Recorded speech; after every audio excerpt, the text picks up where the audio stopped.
The influence that your father had in your life, Coach, the most important lessons, you mentioned a few that you learned from your dad. How about dealing with adversity? I know your father went through some very challenging things in his life, as your mom did. What were those important lessons on dealing with adversity? Well, he never complained at all. I think he had reason to complain occasions, and when we lost the farm,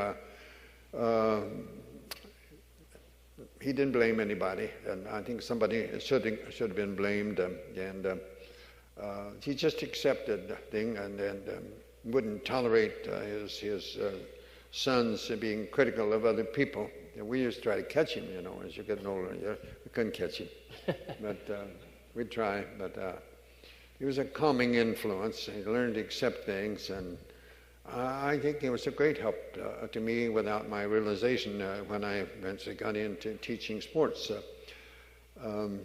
Learning to accept things, and I think I was able to do that primarily for him.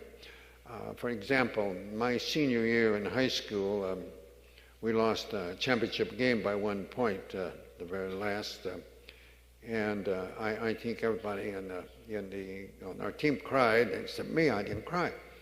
And I'm sure I felt as badly as the others, but I think that I'd been taught to do the best you can and accept that and accept the consequences. And I believe that came from Dad, and I think that carried on a lot of things. I tried to get my basketball teams to always accept things, and I never wanted excessive exuberation because you outscore somebody in the game, nor did I want excessive dejection if you're outscored in the game, because if you know, and you're the only one who know that you've done the proper things to prepare yourself for the game, there's nothing to be sorry about. And I believe that I was able to do that reasonably well, not 100%, but reasonably well.